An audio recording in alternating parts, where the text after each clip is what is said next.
Hello, and welcome back to the Write with Mrs. Brown podcast, where I provide tips and tricks on how to help your child improve their writing skills. Do you know the complexities that are involved when it comes to your child learning how to write?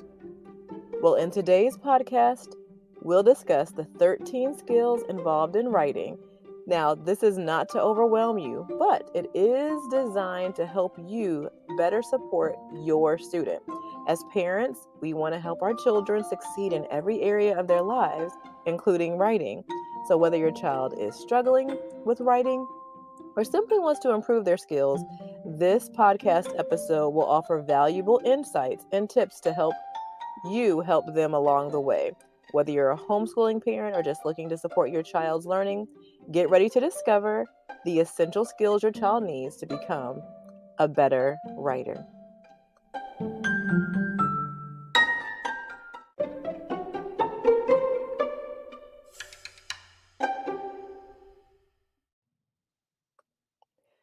Before we jump right in, there is one thing that I want you to do before you keep listening. There is a free checklist that you can download that goes along with this podcast. This checklist will allow you to take notes while you are listening. So if you have the time and you're not, driving while listening to this podcast, make sure you grab the free download first and then keep listening. Second, out of the 13 complexities that we're going to talk about, the most important complexity is thinking. Your child's ability to think of creative ideas and to allow their thoughts to flow. So, as we look at these particular complexities, we want to make sure that none of these complexities are keeping our child from thinking. And if so, we want to make sure that we build some level of accommodation around that complexity so that our child can keep thinking. This tool also is used not to overwhelm us, as I said before, but to help us to break writing down into its pieces and parts. So, number one, we can better support our students because we can better identify what is it that they're struggling with and what is it that they have strengths in so that we can play to their strengths. So, without further ado, let's go ahead and jump right in. Complexity number one is planning and outlining. Before our children can start writing, they need to have a plan. And so this means organizing their ideas and deciding on the structure of their piece. No matter whether they're handwriting or typing, they need to take the time to outline their work to make sure that the writing process is much smoother. So when I have parents come to me and they say, my child really struggles with writing, maybe they really mean they're struggling with planning and outlining. And one way we can make sure that we help our students is to make sure that we have a curriculum or some kind of structure around them that gives them a way to plan. There are tons of graphic organizers that you can find. I'm a certified IEW instructor, so I like that IEW, which is the Institute for Excellence in Writing, already builds that into the curriculum. They use something called a keyword outline. So take a moment in the blank space, and I want you to um, really write some notes, whether this is a strength or a weakness for your child, an area where they struggle. And then take a moment to write down how you can accommodate for this complexity if for some reason your student struggles with this aspect of writing. Now, the second complexity is handwriting or typing. So, our children are either going to get their ideas out by handwriting or typing, and sometimes that can be a complexity for our students. Handwriting and typing, they're essential skills when it comes to writing, especially in this digital age. Handwriting can help children improve their fine motor skills and memory retention, while typing can help them improve their speed and accuracy. However, we always want to keep in mind that writing is a marathon, not a sprint. So sometimes, as our children are building those handwriting or typing skills, we may need to accommodate for that particular complexity. So again, we can keep them thinking, keep their ideas flowing.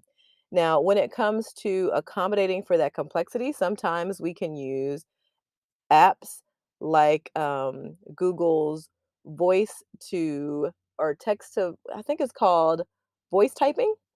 There are lots of different voice typing services that are available, whether you use Word or Google. Sometimes, if we have the time as parents, we can allow them to dictate to us and we can handwrite it or type it for them so that, again, they can continue to write. And then, as they build their handwriting and typing skills, we can begin to hand that back over to our child incrementally.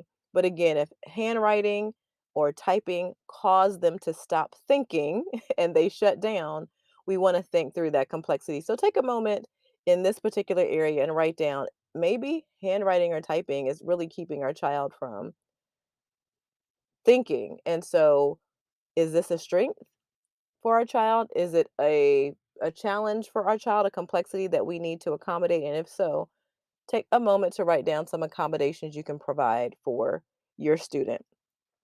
The next accommodation is, or not accommodation, but complexity is summarizing.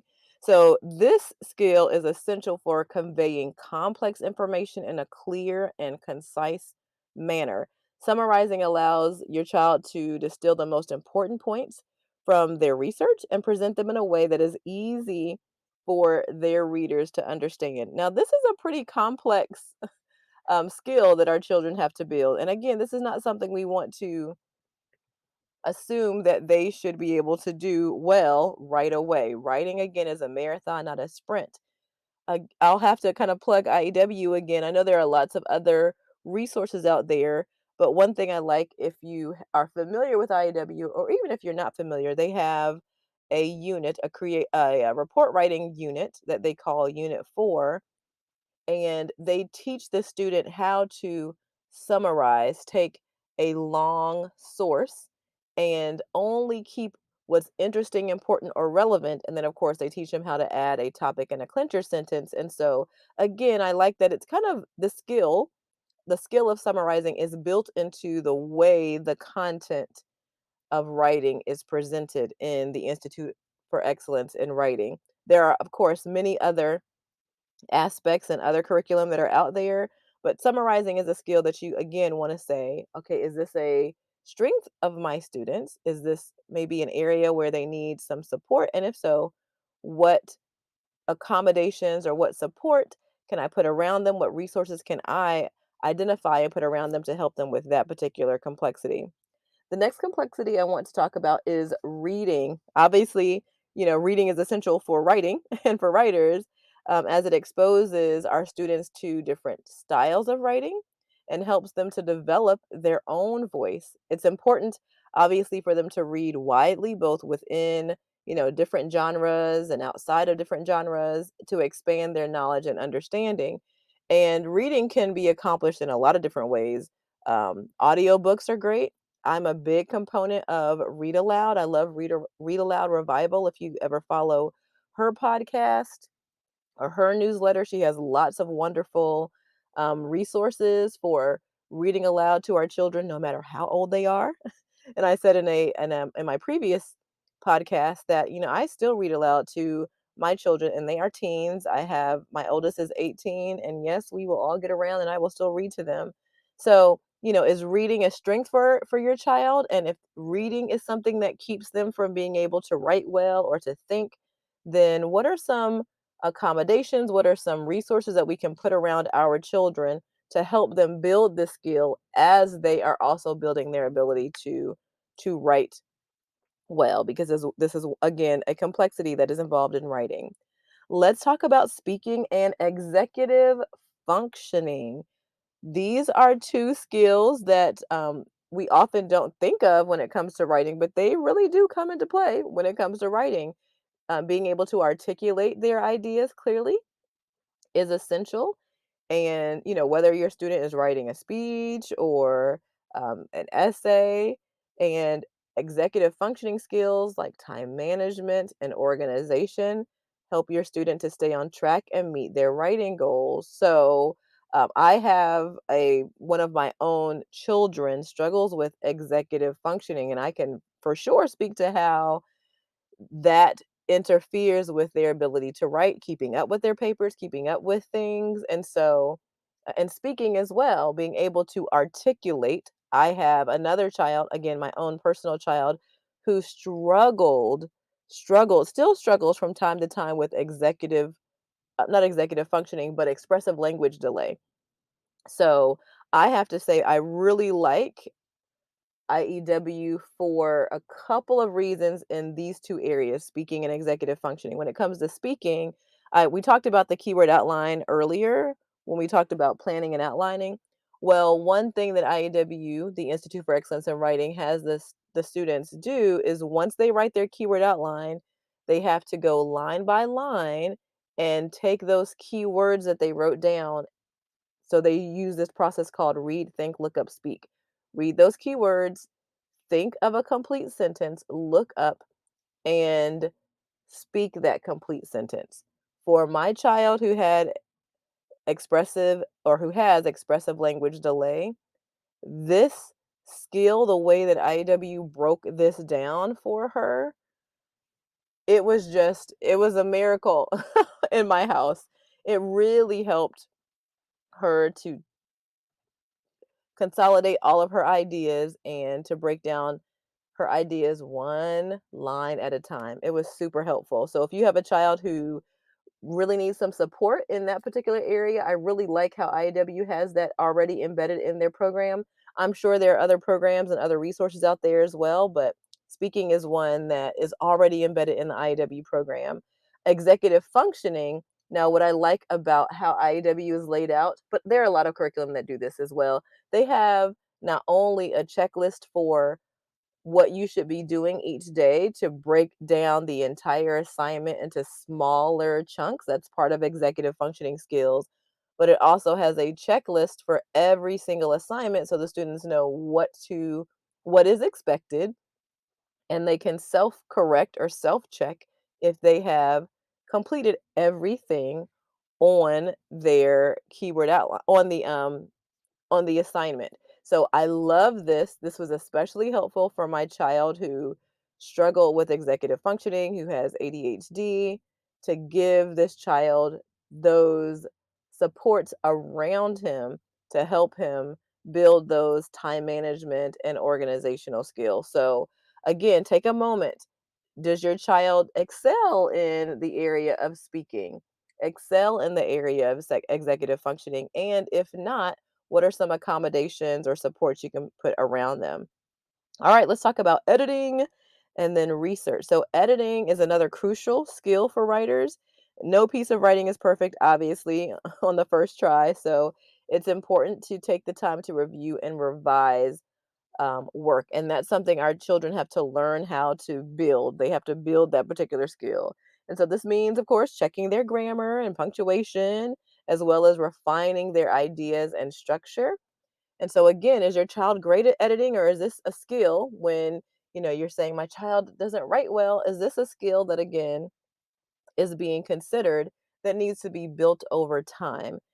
Now, there's a program called Fix It Grammar that IAW has. I really like the way their program is set up. They have a story. It's kind of in a story format where the child is given four sentences from that story every single week, and there are built-in editing mistakes, and I'm air quoting right now, but you can't see me.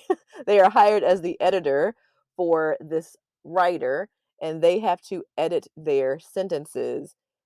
And so again, there are only four sentences per week, and it's super fast. They can, quickly go through their punctuation and editing lesson each day, but it really teaches them how to identify errors in writing and to build those grammar and punctuation and those mechanical skills that again take a lot of time for your student to learn. Now, researching is another skill that is involved in writing, and it's a really important skill for writers. Whether you're writing fiction or nonfiction, research is necessary to ensure that your work and that our children's work is accurate and informative.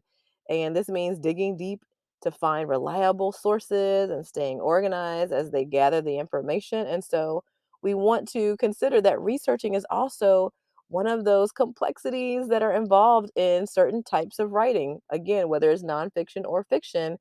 And again, because I'm a certified IEW instructor, a lot of my examples will be from IEW, but again, I'm sure you can think of, and please share these in the show notes or in the comments, what you use to help your students so that other parents can read your comments and learn from you as well. When it comes to researching information, IEW has Unit 4, which teaches our students how to summarize a reference, Unit 6, which helps them to use multiple sources, multiple references to write reports, and they also learn how to do research. How do they find information and extract possible topics from those sources that they're using? And so, again, the way IEW teaches report writing is kind of built into the program. And so, finding sources or curriculum or some ways to have things that are built in to how our students are taught how to research is something that we can find to help them. All right, we are coming down to the wire here with the last few complexities. Grammar and punctuation, we've talked about that. We know what that means. Obviously, it's grammar and punctuation may seem like small details, but they can make a big difference in the clarity and professionalism of our children's writing. So, knowing the rules of grammar, how to use punctuation correctly is essential for effective communication. It's really important that, again, over time, this is a marathon, not a sprint. Over, the course of their early academic career, their middle school and high school, they'll continue to build these skills. There's no expectation that any student should know everything. I mean, even as an adult, there's still some things that I'm like, wait, I need to look at this again. Semicolons versus colons versus em dashes and all of that. So the whole goal is that we are introducing our students to those foundational skills, and I love Fix Your Grammar for that. Surely English is great for that. There are lots of grammar and punctuation curriculum. There's those daily editing books. We use those in our homeschooling. We loved those because they're nice and short, sweet, and to the point, but they are very effective.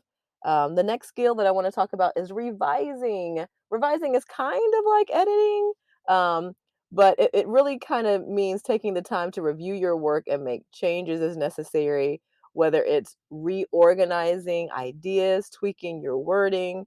Revising is important. It's a very important step in the writing process. And so, again, that's easy to build in to our students, to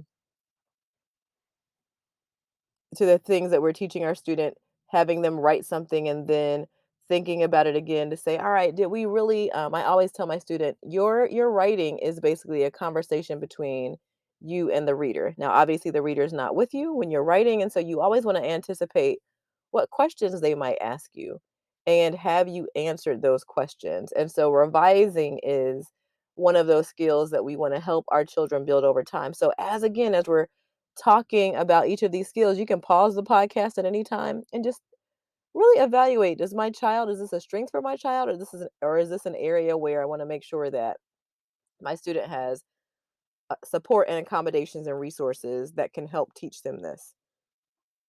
Spelling and vocabulary is the next skill, or the next set of skills I want to talk about. Now, spelling, we know what that is. That plays obviously an important role in writing, making sure that you are spelling and your student is spelling words correctly.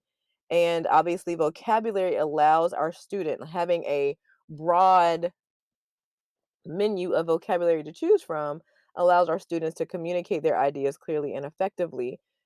Fix It Grammar, going back to kind of what IEW has, Fix It Grammar is fantastic with that because not only do they practice punctuation and grammar, they also have a vocabulary word embedded in each of those sentences, and they are encouraged to use those vocabulary words in their own writing.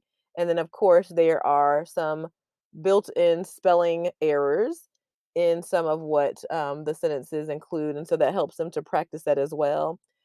Other things that I loved using would be Wordly Wise, yes, I think that's what it was called. We used that. My kids didn't love that so much.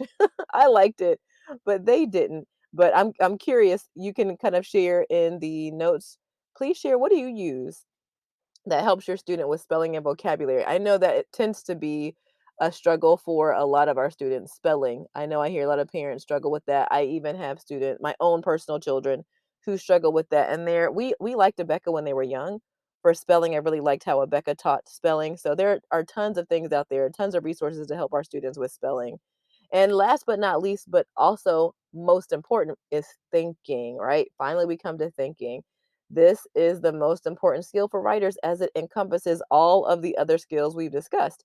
Being able to think critically and creatively to generate ideas, connect them in meaningful ways is what makes great writing possible. So we want to make sure that the other 12 complexities don't get in the way of allowing our children to think. So those are the 13 complexities that are involved in the writing process that we want to make sure that we have empathy for our children, because they are using all of these skills, putting all these skills into practice and into action when they are trying to produce a piece of writing for us.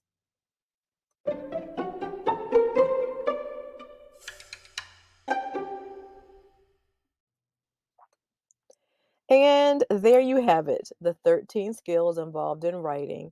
As a parent, you have a unique opportunity to help your child develop these skills and become a confident and effective writer, whether it's through reading together, practicing summarizing and research, or simply encouraging them to write regularly. There are many ways to support your child's growth as a writer. And if you're looking for more resources and guidance, consider signing up for my writing classes. As a certified IEW instructor, I specialize in helping students of all ages develop their skills and reach their full potential as writers. Most of all, I love supporting you as a parent so that you can be confident that you have all the skills that you need to help your student become an excellent writer. I also offer personalized instruction, and I have a supportive community of other fellow writers. So my classes can be a great way to help your child take their writing to the next level. Thank you so much for listening to today. Lord Jesus, I just don't want to get this out, do I?